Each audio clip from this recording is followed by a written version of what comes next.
생각을 바꾸면 수익이 보인다. 역발상 투자의 문현진 멘토입니다. 자, 오늘도 많은 종목들이 급등하고요, 많은 종목들이 급락하고 있는데 이런 상황에서도 상한가에 들어가는 종목들 체크해보면 답이 나오겠죠. 도움이 되신다면 좋아요와 구독 그리고 알람 설정까지 반드시 부탁드리고요. 그리고 매주 화요일이죠. 그리고 내일입니다. 화요일 오후 7시에 제가 여러분들과 무료 강연 준비했으니까요. 시장에 대한 코멘트 들어가시고 여러분들 고민들 좀 해결할 수 있는 시간 같이 한번 마련해봤으면 좋겠네요. 자, 그럼 바로 한번 출발해 볼 텐데요. 일단 시장부터 체크 한번 해보면 시장이 반등이 좀 하루 나왔습니다만은 떨어지고 있습니다. 일단 금요일 같은 경우에 반등이 좀 나왔어요. 이때 많은 분들이 속을 수도 있지 않았나 생각이 드는데 절대 반등 한 번에 속으면 안 되는 거죠. 우리가 하락 한 번 했다고 해가지고 하락이 이어질 거다라고 제가 판단해서는 안 된다라고 설명해 드렸는데 똑같은 맥락입니다. 반등 한 번 나왔다고 해서 앞으로 쭉쭉 올라갈 거야, 지금의 매수의 기회일 거야 라고 생각하면 안 돼요. 특히나 많은 분들께서 떨어지면 사면 된다 생각을 하는데 떨어진다라는 개념이 이렇게 한 번 떨어지는, 단기간 떨어지는 걸 이야기하는 것이 아니라 흐름이라는 게 있어요. 떨어지는 이런 흐름이 있는 거죠. 그래서 이거는 단기적인 변동인 것 뿐인 거고, 완전히 떨어지고 있는 이 흐름 자체가 끝이 나야 뭔가 어떤 매수세가 나올 수도 있고 추가 매수 자리가 나올 수 있다는 거죠. 근데 많은 분들이 단기 변동만 보시면서 음봉으로 떨어지게 되었을 때 지금 단기적으로 떨어졌으니까 추가 매수 자리인 것 같아, 여기서 추가 매수 해야지, 신규 매수 해야지 라고 하면서 섣부른 판단을 좀 많이 한다는 것이 좀 맹점인 것 같습니다.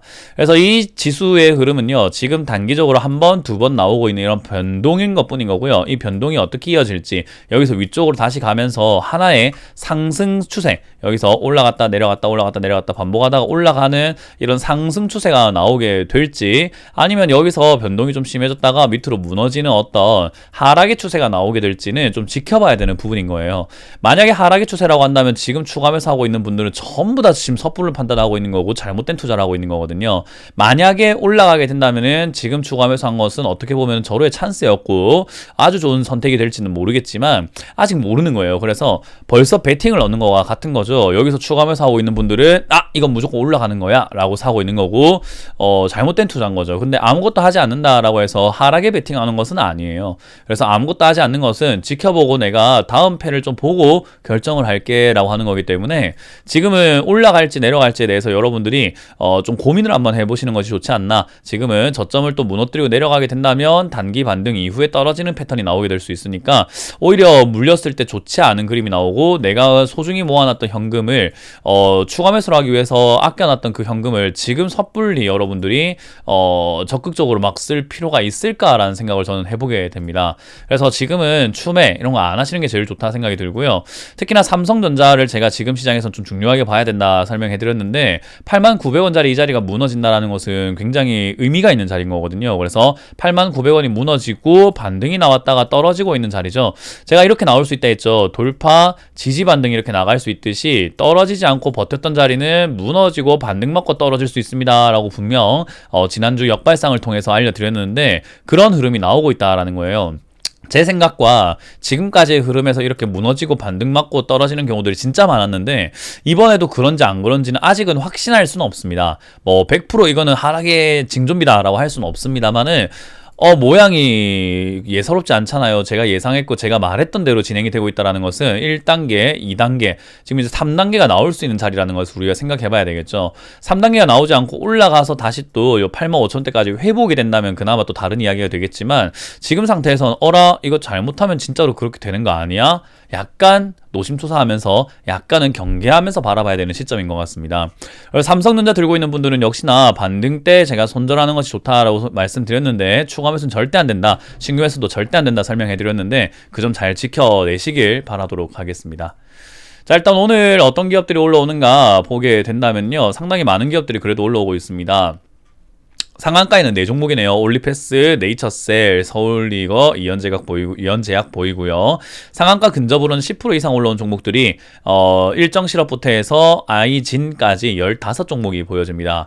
KCT 같은 경우는 지금 이제 화폐 관련주로 이렇게 급등을 해주고 있는 부분인 것 같은데요. 아무래도 디지털 화폐 이야기 정말 많이 나오고 있는 것 같습니다. 그래서 비트코인 시세가 좀 무너질 수밖에 없는 것 같고, 비트코인은 저는 개인적으로 화폐의 가치를 인정받지 못할 것이다 라고 생각을 하고 있기 때문에 장기적으로 본다면 전부 다 폭락하는 것이 맞는 그림인 것 같습니다. 그래서 단기적인 시세 변동은 있을지 모르겠지만 장기적으로 봤을 때는 그 어떤 중앙은행에서도 화폐의 가치로서는 인정하지 않을 것 같다. 그래서 흔히 말하는 상징성이 있는 비트코인 말고는 가상화폐 시장은 저는 거품이 무너질 가능성이 매우 높다라고 보고 있으니까 그 점은 이제 여러분들께서 또 코인하고 계신다면 참고 한번 해보시는 게 어떨까라는 조언을 드리고, 뭐 제 생각이 틀렸다라고 생각할 수도 있기 때문에 그 점은 여러분들이 잘 명심해서 생각해 보시길 바랍니다.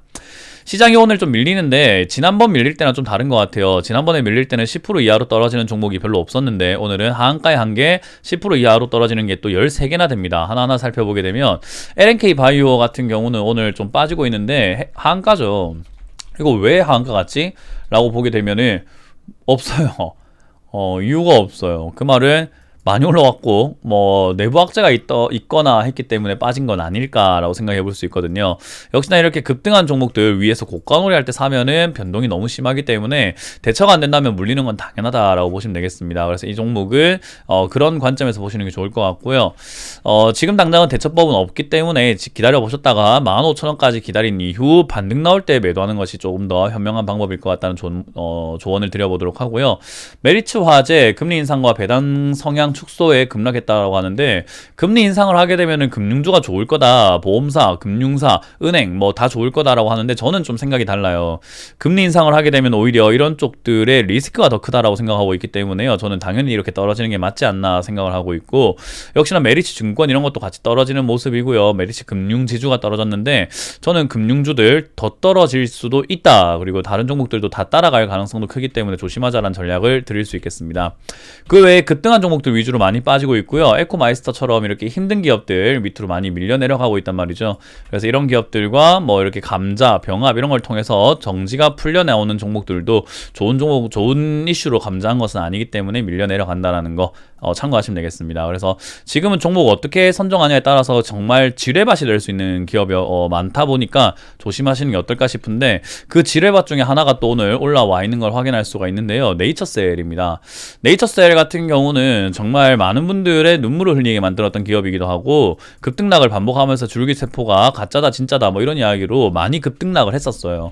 그래서 여기에 물린 분들도 굉장히 많고 힘든데, 일단 줄기세포 치료제 조인트 스템이라고 하는 그 회사 약이 임상 3상 성공했다라고 하죠. 글쎄요. 또 이렇게 냄새를 뿌리네요. 뭐 어쩔 수가 있겠습니까? 저렇게 냄새 뿌리면은 또 따라 붙는 분들이 생길 텐데, 물려있다 들고 계셨던 분들은 뭐 일단 반등 나오고 있기 때문에 시세 줄 때 매도하시고 나오는 게 좋을 것 같은데요.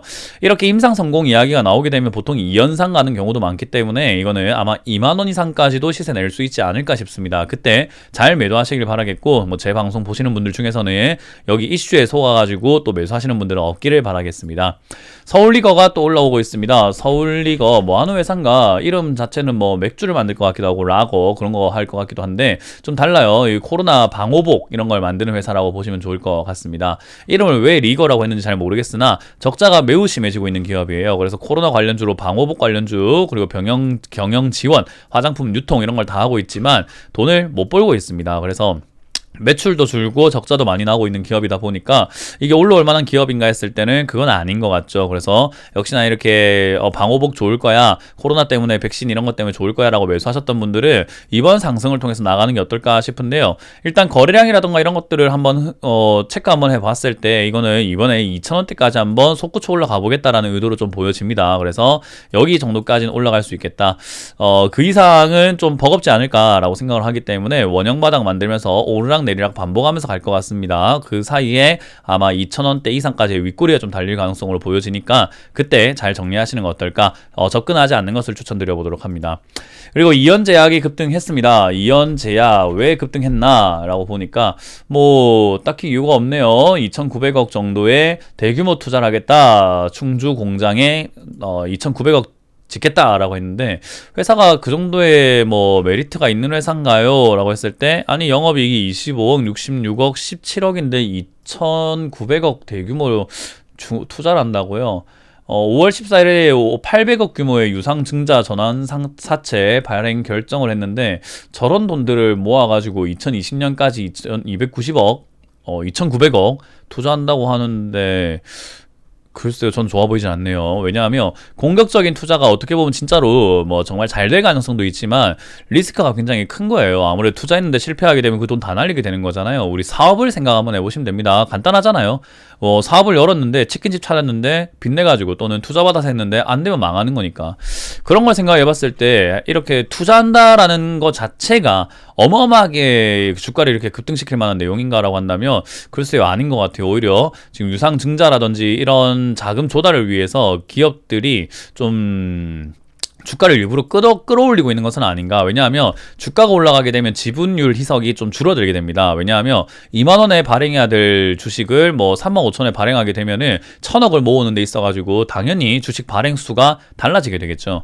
그래서 그런 부분들 생각해 봤을 때 유상증자 이런 이슈를 통해서 끌어올리는 것은 좋은 모습은 아닌 것 같다. 저는 이현제약은 앞으로 쳐다도 보지 말자라는 전략을 드려봅니다. 들고 계시는 분들이라고 한다면 뭐 일단 지금은 호재로 받아들이고 있는 것 같은데요. 저는 개인적으로 호재 아닌 것 같아요. 그래서 단기적으로 주가를 땡겨 올리고 있다. 그 말은 35,000원에서 4만원 정도까지 신고가로 한번 힘을 낼 수는 있겠으나 절대로 신규 매수해서는 안 되고, 들고 계시는 분들이 더 욕심을 내서는 안 되겠다 생각이 듭니다. 잘 정리하시기를 추천드려 보도록 합니다. 올리패스가 급락하고 난 다음에 이렇게 올라오고 있는데, 보통 무상증자한 기업은요 이렇게 떨어졌다가 횡보하다가 올라오는 경우들이 굉장히 많아요. 그래서 무상증자 한다 해서 사는 게 아니라 하고 난 다음에 떨어졌을 때 사시면은 반등 나갈 때 이득 보는 경우들이 굉장히 많습니다. 이런 거는 뭐 하나의 꿀팁으로 좀 알아놓으시면 좋을 것 같고요. 일단 올라오고 있는 이유는 딱히 없어요. 역시나 거래량이라든지 이런 것들이 좀 증가했기 때문에 여기서 반등 나갔다 생각 정도가 들고요. 반등 나갔을 때 어디까지 가나요? 라고 하면 지난번에 이렇게 떨어졌던 자리에 뭐 3분의 1 정도까지 는 반등이 나가는 경우들이 많습니다. 그래서 12,000원대부터 14,000원 여기까지가 지금은 고점이 될 수 있겠죠. 아무 이유 없이 올라오면 아무 이유 없이 빠지게 됩니다. 그래서 이 자리에서 매도하는 것이 좋다라는 전략을 드려볼게요.